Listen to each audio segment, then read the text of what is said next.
If your business is like most today, you're probably trying to use email to get as many sales as possible because you know that email is one of the highest converting digital marketing channels. But you're also probably finding a lot of pitfalls, from spam traps to open rates that are poor to deliverability in general. It is a real pain to use email today and to get the most out of it. But one of the best things that you can do to be really effective early on in this cycle is to use a double opt-in. Now, I know if you've heard of this before, you've probably thought that just sounds like a great way to lose a lot of contacts and have a much smaller list.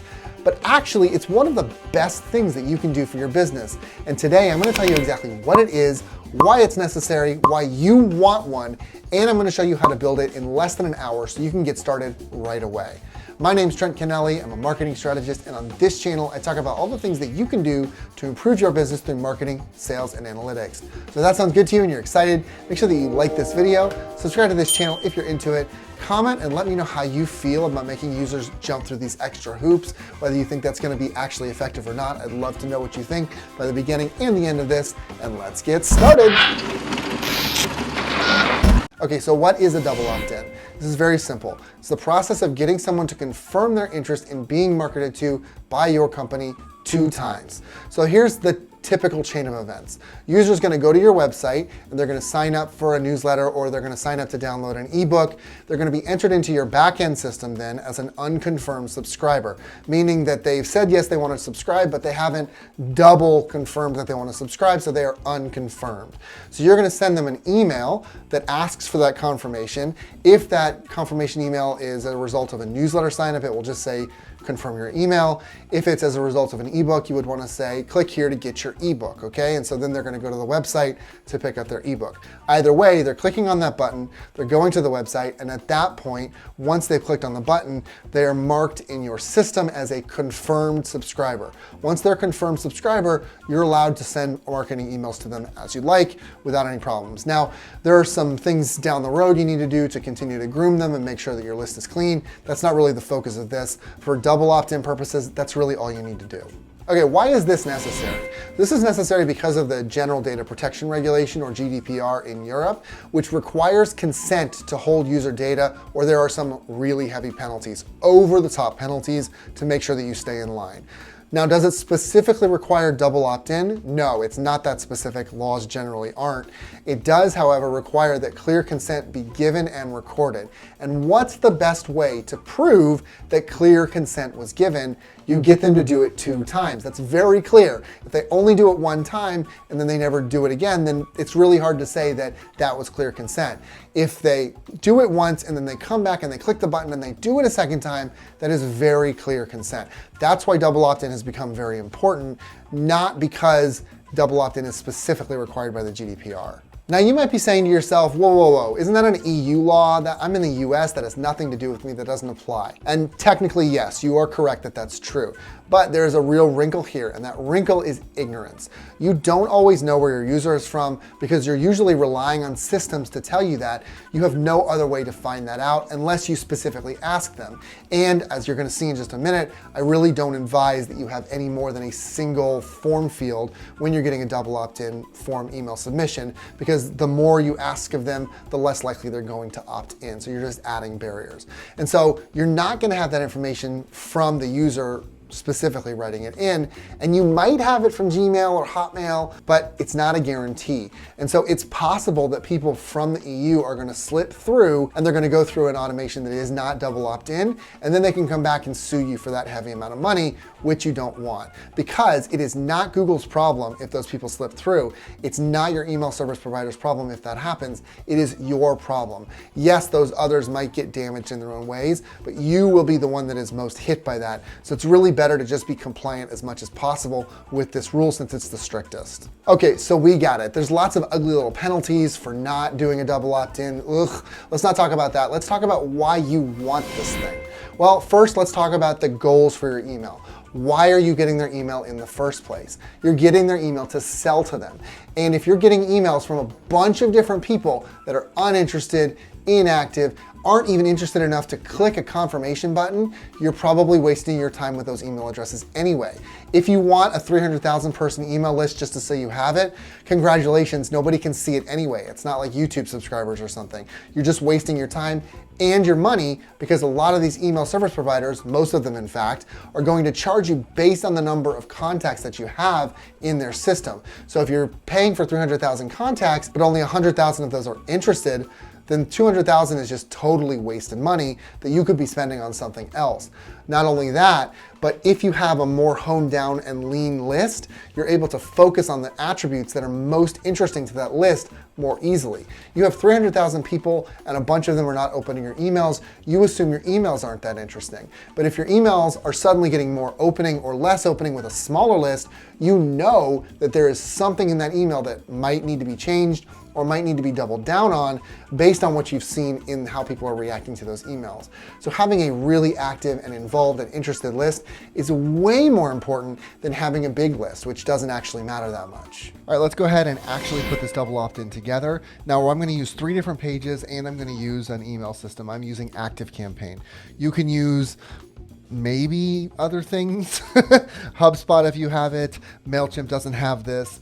Aweber doesn't have this. There's lots of systems that don't have automations in the way they need, but I'm going to show you how to set this up on ActiveCampaign because it has them and it's the best. So we're going to use 3 different pages as I mentioned. We're going to use the home page where you do the sign up. We're going to use a thank you page that they go to right after they do that sign up. And then we're going to do a second thank you page that they get after they click the button in the email. So this will be the home page that we're going to use. This will be the first confirmation page. And this will be the second confirmation page that says, okay, you've actually confirmed and you're now part of it. So on this page, typically is when you would have them download that ebook that we talked about before. You wouldn't want to do it on this first confirmation page because then they have no incentive to continue with the double opt-in process. If you have them do it after they've clicked that button in the email, then you're incentivizing them to go through that double opt-in and actually take that final action, okay? And then we're gonna go to ActiveCampaign for an automation. It's going to be a double opt-in automation. We're going to set it up in the automations tab here. I'll show you how to do that in just a few minutes. Let's start by putting the form in on our page, okay? So we're gonna just go ahead and, again, I'm using Elementor for this because Elementor is the best builder. I'm gonna have a video coming out all about that very soon. But here we're just gonna take a form and we're just gonna slap it in there. Now, I don't really want it to look like this because I don't want the name and the message field. I don't want these little titles that are above it. If you can see that, it's a little hard to see with the darkness, but I don't want that. I want this button not to go the entire width. I want it to be on the same line as the email. I want to do a lot of things to format it. So you can format it very easily using these tabs here. It's the same as you would do to format anything on Elementor. So I'm not really going to go into detail on that. I'm just going to go ahead and set up the formatting and then you'll see it in just a second. Looks really good. This is exactly what we want it to look like. Just nice and simple. They don't have to put a lot of effort in to sign up for your newsletter. So the next thing that's going to happen is what happens after they click that sign up button or submit or continue or whatever you want to put in as the button text there. So you want to give actions after submit. So that's what this is here. And there are 2 actions you want to put after submit. The first one is ActiveCampaign. The second is redirect. Okay. So a redirect action is going to send them to another page. And so we want to send them to this page. We're just going to grab the link right here, add that link in the redirect right there. The next thing we want to do is go to ActiveCampaign. So this is a plugin with Elementor, which just makes this integration super simple. This is probably the easiest way you could possibly do it. I would really suggest this Elementor ActiveCampaign duo, but if you don't have this, every other system has a way to add the contacts to your list, and maybe it requires a little bit of coding expertise, but this is really a very direct, straightforward, and simple way to do it. So if I've done it correctly, you will not see my API key here. What you will see is that there's a possibility to put in the API key because that's what you have to put in to make this system and ActiveCampaign talk, okay? So you just need to do a little bit of setup here, and then you need to say, okay, I'm gonna add them to a specific list. You want to add them to subscribers unconfirmed because that's what we're going to do to put them into that double opt-in. Once they're added to that list, they're automatically triggered to start the double opt-in process. There's a lot of other fields you can enter in here, but the other one that I really like to focus on is the tag. So here's the tag. I have newsletter sign up as my tag because I want to know where they came from. And I want to know if there's somebody that's a little warmer, a little less warm. You could probably say that if someone's signing up for your newsletter, they're very interested in what you have to say. So you could say that they're probably a little bit warmer than somebody who's downloading an ebook. And even though an ebook is a much easier way to get those customers in the door, a newsletter might arguably be a little bit more effective once you have them in the door to get a sale to happen, okay?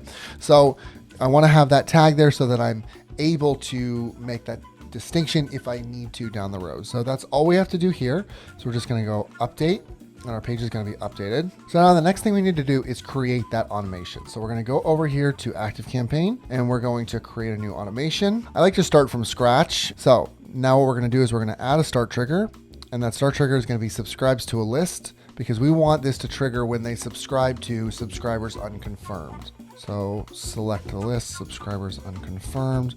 It runs only one time because if they're running through the system, there should be double opting in right away. And if they don't double opt in, it's probably in your interest, as I mentioned before, to delete them. So you're going to want to remove them from the system anyway. And if they come back later to do a double opt-in, it won't have the record of that person having been there and it'll put them through again. So there's no problem with doing it just once. So let's add that start. That's the only start we want. Now we're going to send an email. We're just going to send an email right away and we're going to create a new email. We're going to call this the double opt-in email. Create it. It's going to take us through a few steps to actually create the thing. I'm going to click start from scratch. I just think it's going to be easier than messing with the formatting of anything that they have. Standard allows you to do that plug and play with the email builder. Text would be just text, and HTML, you just don't do either of those. Just stick to standard. It makes your life a lot easier. So let's go ahead and continue. And we're going to make the email subject something very simple. I'm going to just say, confirm your subscription, exclamation point, continue. So it's going to give you some standard stuff just so that you can see how to put it all together. All we need to do is we can change this image or we can delete it entirely. I'd suggest branding it. This is the only image you should put in there. Don't do too many images or anything because that can hurt your deliverability, even with a double opt-in. So because this is small enough, I'm going to put this to the left so it's nice and small and kind of out of the way. And then I'm just going to change the text and add a button, and that's it here. So the text is just going to say something like, confirm your subscription to the Level Me Up newsletter. Okay, let's just go ahead and change the color because it's a little nicer when it's a gray, not a black. And just make it a little bigger, and let's center it. And all we have to do now is insert a button. You can format the button as you want, just for simplicity's sake. It's the same thing as with Elementor. You just mess with the colors and the borders and all that sort of stuff. For simplicity's sake, I'm just gonna leave it alone. We're gonna add the link and we're gonna move on, okay? So I'm gonna make it confirm here, and then all we have to do is change the link then. So the link that we want is this thank you to newsletter. We're going to just take that and we're going to paste it in here. We're going to click next. Turn Google Analytics on at the bottom, and you can make it double opt-in because that's the campaign that you're doing, but you just want to see how many people are actually coming back to the page on this. It's interesting. And then we're going to finish. Now, if you just save and exit, it'll only stay in draft. It won't be live. So you need to make sure that you click finish to make sure that is finished, okay? So after we add the email, we're going to add a wait function. So we want to have them wait for 48 hours in this automation to figure out if they actually clicked or not. Now, why is it 48 hours? It's 48 hours because that is the most likely time that they're actually going to click. So typically speaking, if people haven't taken action in the first 48 hours of their email, it's buried and they're not going to see it. And by the time they do see it, they're just deleting their emails anyway. And so you don't need to really worry too much about it at that point. So we want to check if they've clicked in the last 48 hours, okay? And then the next thing we're going to do is go to a condition and we're going to click if else. So we're asking, did they do this or did they do that?